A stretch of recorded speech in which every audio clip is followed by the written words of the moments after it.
आज हम गीता की तीसरा अध्याय पढ़ने जा रहे हैं। आप लोग सुनिए, घर परिवार को सबको सुनाइए। व्याख्या।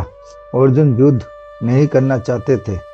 अंत उन्होंने समतावाचक बुद्धि शब्द का अर्थ ज्ञान समझ लिया, परंतु भगवान ने पहले बुद्धि और बुद्धियोग शब्द से समता का वर्णन किया था। दूसरे अध्याय का 39वां 49वां आदि अंत वहाँ भी भगवान ज्ञान योग और कर्म योग दोनों के द्वारा प्रापणीय समता का वर्णन कर रहे हैं।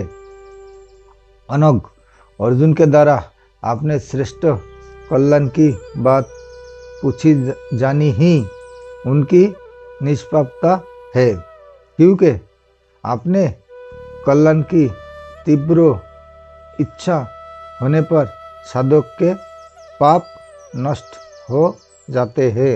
वहाँ लोके पद का अर्थ मनुष्य शरीर समझना चाहिए, क्योंकि ज्ञान योग और कर्म योग दोनों प्रकार के साधनों को करने का अधिकार अथवा साधक बनने का अधिकार मनुष्य शरीर में ही है।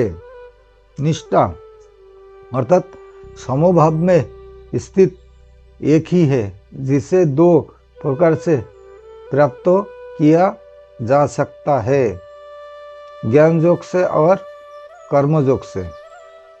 इन दोनों योगों का अलग अलग विभाग करने के लिए भगवान ने दूसरे अध्याय के 39वें श्लोक में कहा है कि इस समबुद्धि को मैंने शक्योग के विषय में 11वें से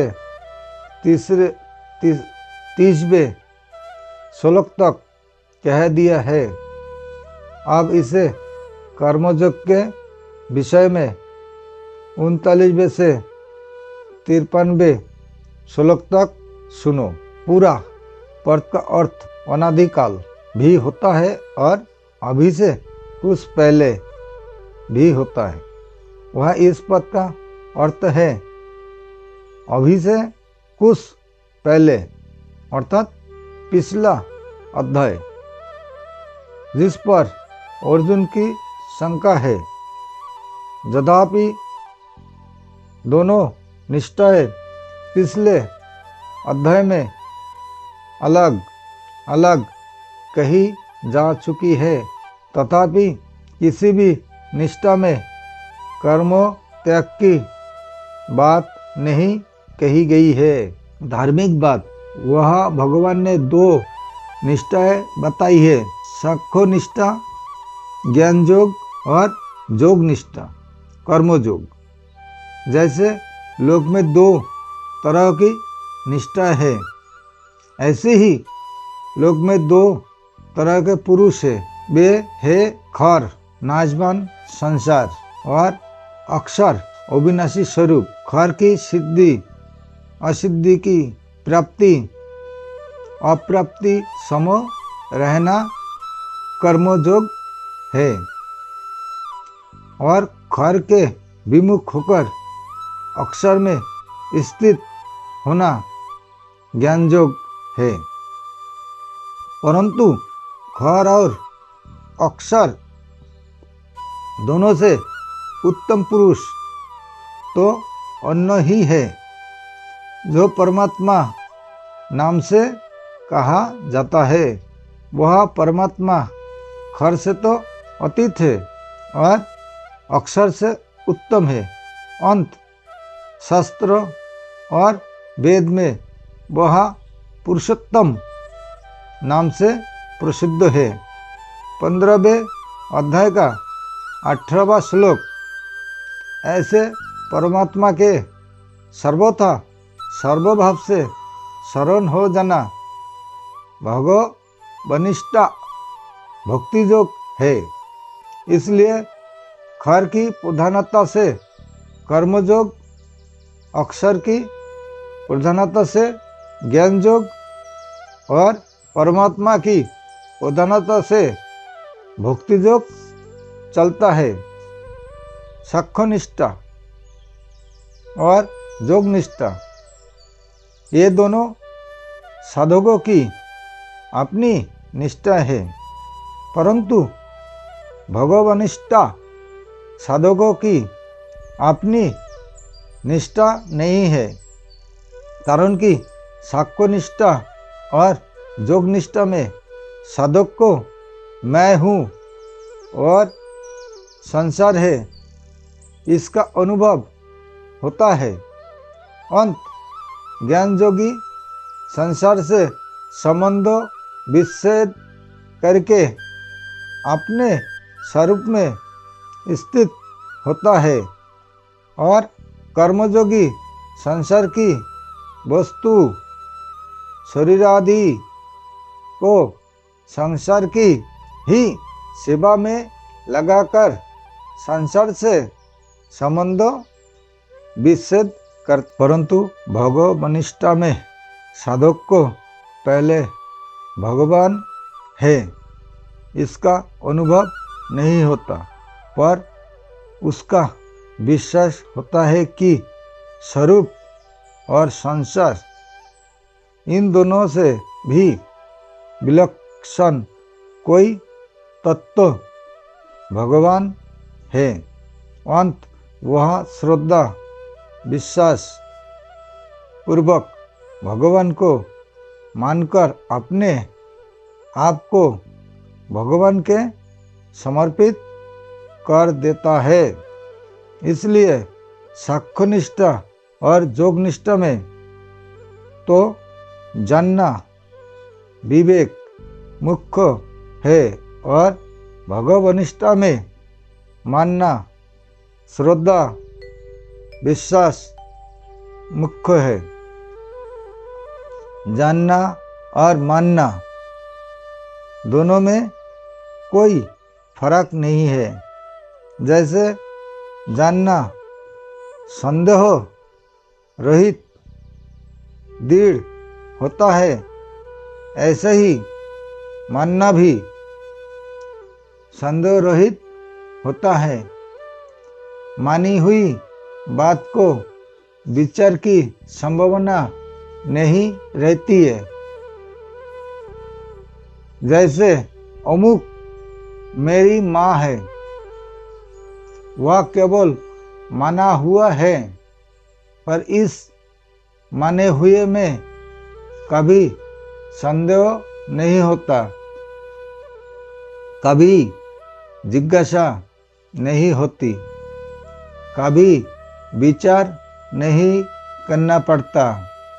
इसलिए गीता में भक्ति योग के प्रकरण में जहाँ जाने की बात आई है उसको मानने के अर्थ में ही लेना चाहिए। इसी तरह ज्ञान योग और कर्म योग के प्रकरण में जहाँ मानने की बात आई है उसको जानने के अर्थ में ही लेना चाहिए। सांख्य निष्ठा और योग निष्ठा तो साधारण साध्य है और साधक पर निर्भर है, पर भगवनिष्ठा साधक साध्य नहीं है। भगवनिष्ठा में साधक भगवान और उनकी कृपा पर निर्भर रहता है। भगवनिष्ठा का वर्णन गीता में जगह जगह आई है। जैसे इसी अध्याय में पहले दो निष्ठाओं का वर्णन करके फिर तीसरे श्लोक पदों से भक्ति का वर्णन किया गया है।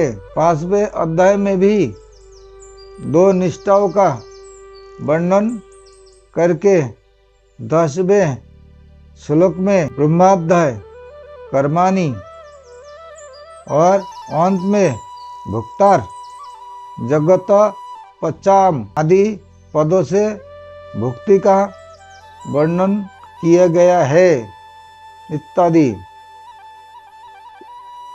ज्ञान जोगेन सांख्य नाम प्रकृति से उत्पन्न संपूर्ण गुण ही गुणों में बरत रहे हैं। संपूर्ण क्रियाएं गुणों में इंद्रियों में ही हो रही है। गीता तीसरे अध्याय का 28वां श्लोक।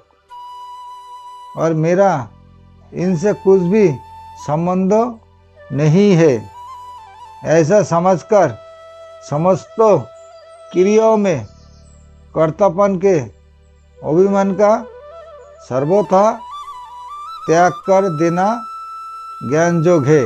गोपी पदेशक के आरंभ में ही भगवान ने सांख्य योग ज्ञान योग का वर्णन करते हुए नाशवान शरीर और अविनाशी शरीर का विवेचन किया है, जिसे गीता दूसरे अध्याय के 16वें श्लोक में असत और सत के नाम से भी कहा गया है।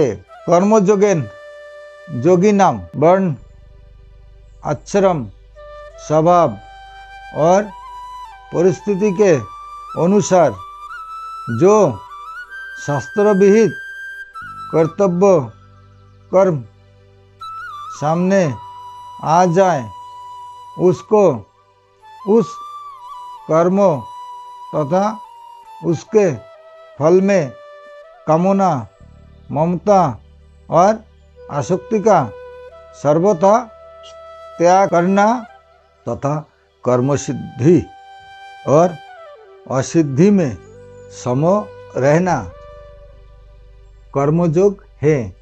भगवान ने कर्मयोग का वर्णन दूसरे अध्याय के 47वें और 48वें श्लोक में मुख्य रूप से किया है।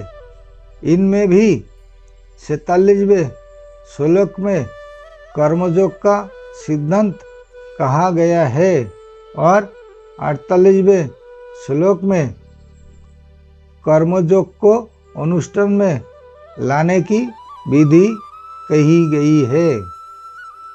परिशिष्ट भाव कर्मयोग और ज्ञान योग ये दोनों ही निष्ठाएं लोक में होने के कारण लौकिक है। कर्मयोग में खर संसार की प्रधानता है और ज्ञान योग में अक्षर जीवात्मा की प्रधानता है। खर और अक्षर भी लोक में ही है। अंत कर्मयोग और ज्ञान योग दोनों ही लौकिक निष्ठा है। जीव और जगत को मुख्यता देने से ही ये दो निष्ठाएं हुई है। अगर जीव और जगत को मुख्यता ना देकर केवल परमात्मा को ही मुख्यता दे तो दो निष्ठाएं नहीं होगी। प्रस्तुत तो केवल अलौकिक भगवनिष्ठा भक्ति होगी। लौकिक कर्मयोग ज्ञान योग में साधन का अपना उपाय मुख्य होता है। वह साधन में अपना पुरुषार्थ मानता है, परंतु जब साधक भगवान का आश्रय रखकर साधन करता है, अपना उद्योग मुख्य नहीं मानता है, तब उसकी निष्ठा अलौकिक होती है। कारण कि भगवान का संबंध होने से सब अलौकिक हो जाता है। जब तक भगवान का संबंध नहीं होता तब तक सब लौकिक ही होता है। किसी को बुरा ना समझे, किसी का बुरा ना चाहे और किसी का बुरा ना करे तो कर्मयोग आरंभ हो जाता है। मेरा कुछ नहीं है, मेरे को कुछ नहीं चाहिए और मेरे को अपने लिए कुछ नहीं करना है। इस सत्य को स्वीकार कर ले तो ज्ञान योग आरंभ हो जाता है। वास्तव में भगवान का संबंध कर्मयोग और ज्ञान योग दोनों योग में रहता है, क्योंकि इन दोनों के विधायक भगवान ही है। कर्मयोग और ज्ञान योग से कल्याण होने का विधान तो भगवान के द्वारा ही बना है। इसलिए कर्मयोगी और ज्ञान योगी दोनों भगवान के मत सिद्धांत का ही पालन करते हैं। केवल इसमें भगवान की परायणता नहीं होती।